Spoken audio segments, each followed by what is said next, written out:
Καλημέρα σε όλους τους αγωνιστές του IMAT, όπως συνηθίζω χαριτολογώντας να τους αποκαλώ, για το έτος 2025 και τους αγαπητούς τους γονείς. Μετά την ανακοίνωση των πρόσφατων ανώνυμων βαθμολογιών και έπειτα από μελέτη και σύγκρισή τους με τα δεδομένα των προηγουμένων ετών, με όλη την ομάδα της έμφασης, θα θέλαμε να σας δώσουμε μια πρώτη εικόνα για το πώς φαίνεται προς το παρόν να διαμορφώνονται τα αποτελέσματα για φέτος. Ο αριθμός των συμμετεχόντων για φέτος έκανε ένα ιστορικό ρεκόρ, αγγίζοντας τους 13.500 υποψήφιους, αριθμό σημαντικά αυξημένο σε σχέση με το 2024, που συμμετείχαν 11.000 υποψήφοι από την Ευρώπη αλλά και από τρίτες χώρες. Ακόμα δεν υπάρχουν σαφή δεδομένα για το πόσοι υποψήφοι ήταν από την Ευρώπη και πόσοι από τρίτες χώρες. Θέλουμε να θυμίσουμε ωστόσο ότι το άριστα στη συγκεκριμένη εξέταση είναι το 90 points. Φέτος, πάνω από 50 άτομα ξεπέρασαν τις 80 μονάδες, ενώ πάνω από 420 άτομα φαίνεται ότι ξεπέρασαν τις 70 μονάδες. Λίγο πάνω από 1.500 άτομα φαίνεται ότι έγραψαν πάνω από 60 μονάδες.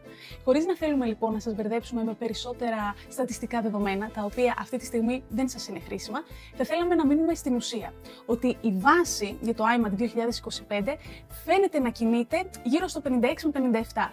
Πάνω κάτω όπως και πέρυσι. Μην ξεχνάμε ότι δεν υπάρχει συγκεκριμένη βάση για την εξέταση αυτή. Και στο σημείο αυτό να επισημάνουμε την ιδιαιτερότητα της εξέτασης αυτής με τα συνεχή rankings. Δηλαδή, ενώ κάποιος μπορεί πιθανώς να μην περάσει από το πρώτο ranking, από την πρώτη κατάταξη, μπορεί μετά από 2 εβδομάδες να είναι μέσα στους επιτυχόντες. Κρατήστε ότι οι θέσεις που διατίθενται για τις αγγλόφωνες ιατρικές σχολές στην Ιταλία είναι 952, για τις οδοντιατρικές σχολές 52, ενώ για την κτηνιατρική σχολή της Μπολόνια, που είναι αυτή τη στιγμή η μοναδική αγγλόφωνη κτηνιατρική σχολή στην Ιταλία, είναι μόλις 45. Η γενική εικόνα πάντως δείχνει ότι στα πιο περιζήτητα πανεπιστήμια, όπως είναι για παράδειγμα το La Sapienza στη Ρώμη, το Πανεπιστήμιο της Μπολόνια, ο ανταγωνισμός εκεί θα είναι κάπως πιο έντονος. Θυμίζουμε ότι οι ονομαστικές βαθμολογίες θα βγουν στις 6 Οκτωβρίου, ενώ το πρώτο ranking list θα ανακοινωθεί στις 13 Οκτωβρίου. Κρατήστε λοιπόν την ψυχραιμία σας μέχρι τα τελικά αποτελέσματα.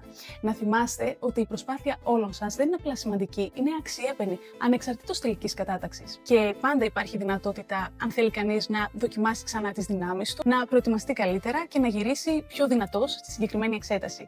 Εμείς, όπως και να έχει ως έμφαση, παραμένουμε πάντα δίπλα σας.